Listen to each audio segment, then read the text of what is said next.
श्रद्धालु जिज्ञासु श्रोताओं, व्यवहारिक जीवन को सही तरीके से जीने के लिए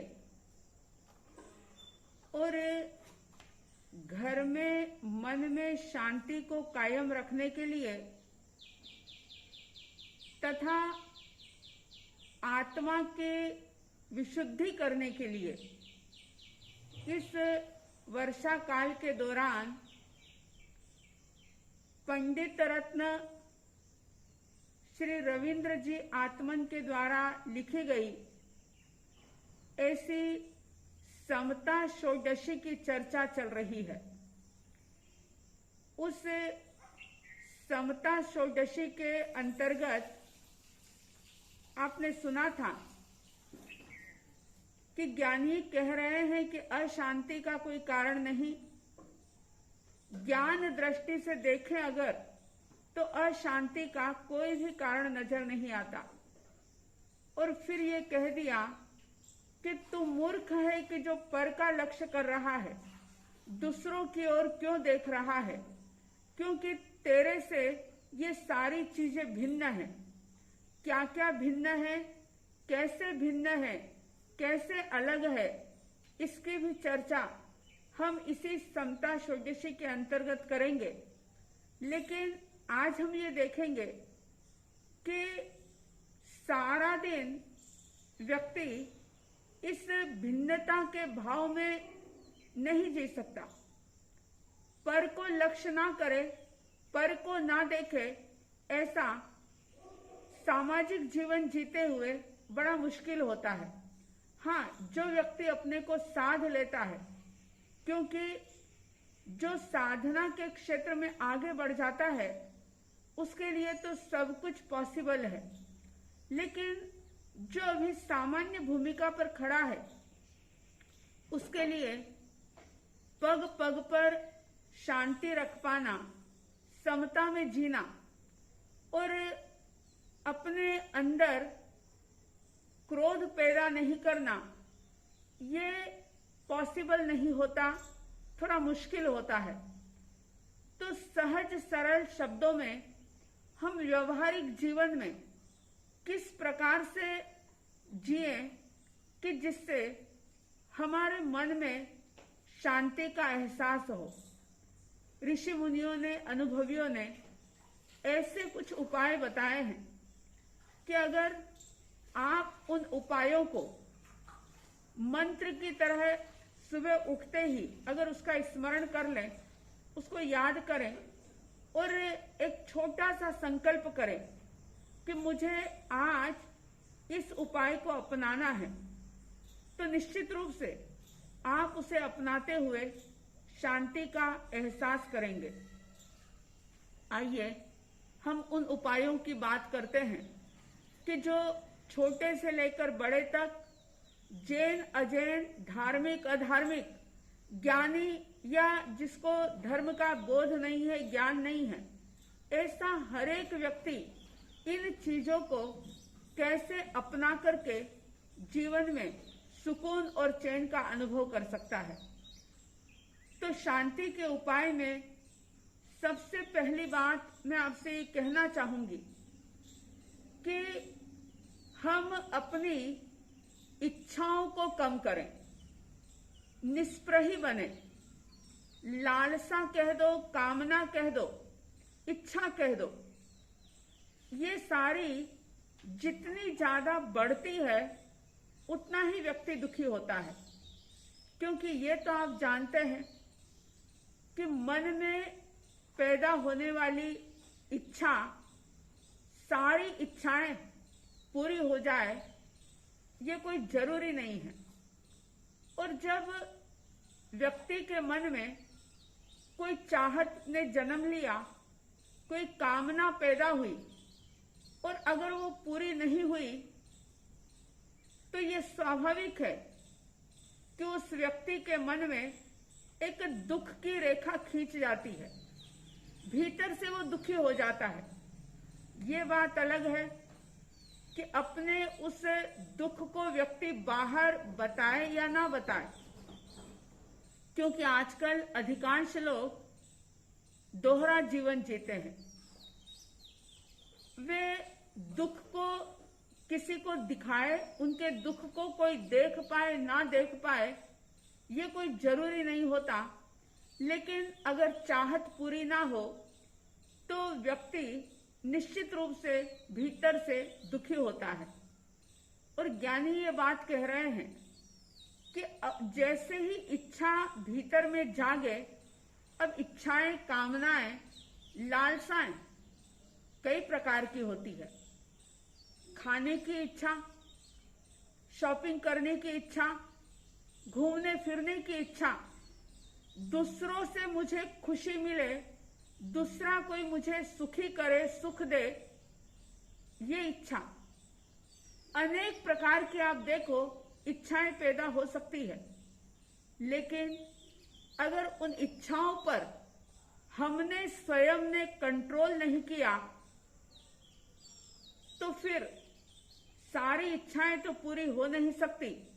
व्यक्ति बेचैन होने से, दुखी होने से बच नहीं पाएगा। ग्रंथों में 3 प्रकार के शब्द आते हैं।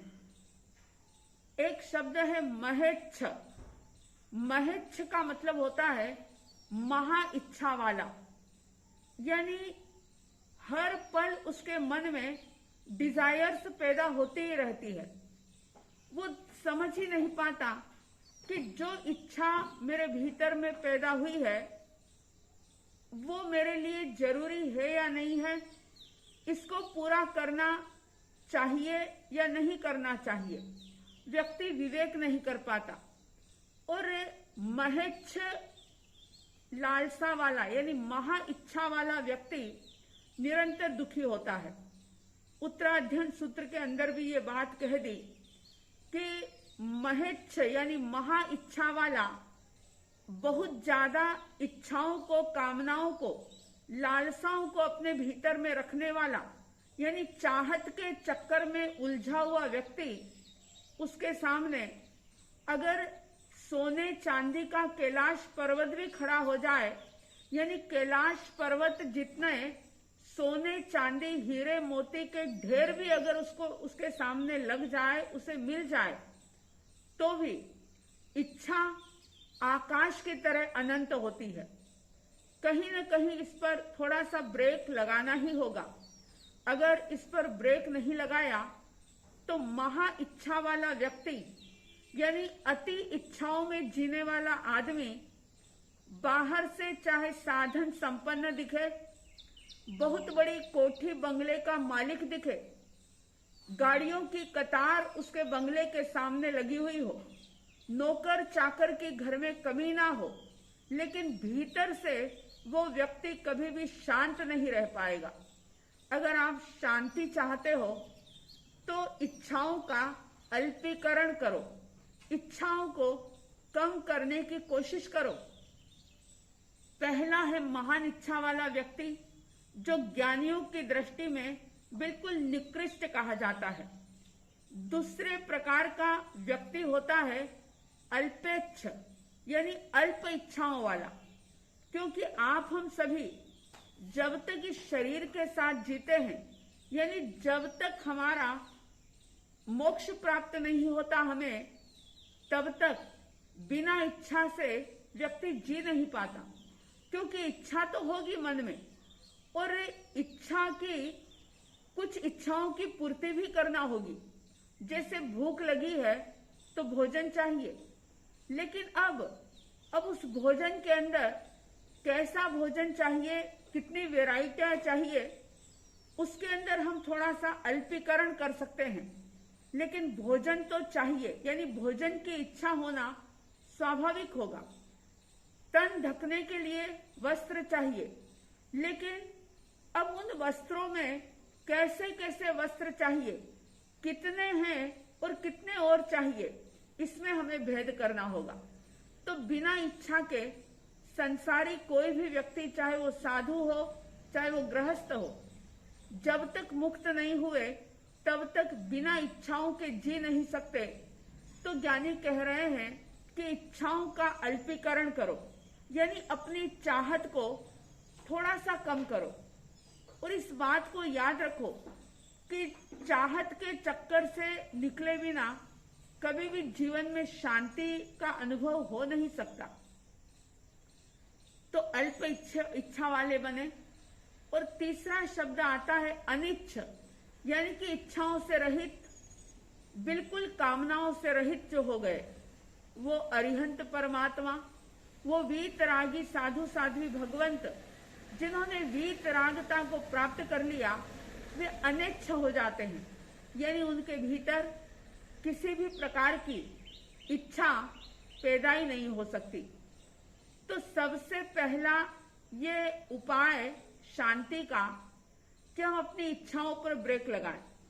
और आपको पता है कि मात्र उपवास, एकाशना, ऐम्बिल करना ही तप नहीं, स्वाध्याय, ज्ञान, ध्यान करना ही तप नहीं, सेवा, व्यावृत्ति करना ही तप नहीं, लेकिन जैन जगत के एक ज्योतिर्मय नक्षत्र के रूप में उमा स्वाति आचार्य हुए, जिन्होंने तत्वार्थ सूत्र ग्रंथ लिखा। और ये तत्वार्थ सूत्र ग्रंथ एक ऐसा ग्रंथ कि जिसे जैन धर्म की चारों ही शाखाएं, दिगंबर, श्वेतांबर, तेरापंथी, स्थानकवासी, सारे ही इसे एक स्वर में स्वीकार करते हैं।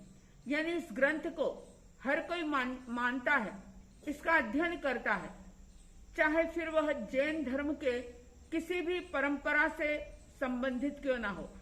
तो उस तत्वार्थ सूत्र के अंदर उमा स्वामी आचार्य ने ये बात कह दी कि इच्छा निरोधस तपः, यानी इच्छाओं का निरोध करना ये भी बहुत बड़ा तप है।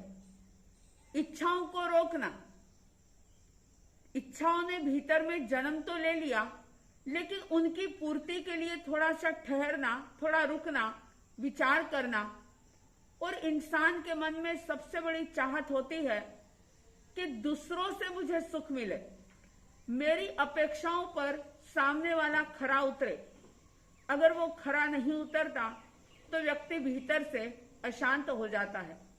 ज्ञानी कहते हैं कि तुम चाहे बिना इच्छाओं के जी नहीं सकते, लेकिन अपनी इच्छाओं को घटा तो सकते हैं, इच्छाओं को कम तो कर सकते हैं, इच्छाओं को के अंदर भेद तो कर सकते हैं कि कौन सी इच्छा पूरी करने लायक है और कौन सी इच्छा पूरी करने लायक नहीं है। आप अपने स्वयं पर यह प्रयोग करके देखें कि सुबह से लेकर रात सोने तक आपके मन में कितनी प्रकार की कामनाएं, लालसाएं, इच्छाएं जन्म लेती है, और उन इच्छाओं से आप कैसे अपना बचाव कर सकते हो, कैसे विवेक के द्वारा अपनी इच्छाओं पर थोड़ा सा संयम कर सकते हो, कंट्रोल कर सकते हो। और आप स्वयं अनुभव करोगे कि अगर आपने अपनी इच्छाओं पर कुछ हद तक ब्रेक लगाने की कोशिश की, इच्छाओं को कंट्रोल करने का पुरुषार्थ किया, चाहे वो इच्छा छोटी छोटी ही क्यों ना हो, लेकिन अगर आपने विवेक पूर्वक ये देखा कि इसको पूरा करने लायक है या नहीं है, और अगर जरूरत नहीं है तो उस इच्छा को आपने नजरअंदाज किया, नेग्लेक्ट किया, उस पर विजय प्राप्त करने की कोशिश की, तो आप स्वयं उसी क्षण शांति का, एक आनंद का एहसास करेंगे, आपको अनुभव होगा। तो पहला सूत्र याद रखें शांति के लिए कि इच्छाओं को कम करें, अपनी इच्छाओं को घटाने की कोशिश करें, इच्छाओं का अल्पीकरण करें, लालसाओं को, वासनाओं को, कामनाओं को कम करने का प्रयास करें। आपकी, हमारी सबकी इच्छाएं, कामनाएं, लालसाएं कम हो, हम उसका अल्पीकरण कर सकें, ऐसा सत्व आपके हमारे भीतर में जागे। साध्वी द्वय की तरफ से हार्दिक हार्दिक शुभ मंगल भावनाओं के साथ जय प्रभु महावीर, जय गुरु आनंद।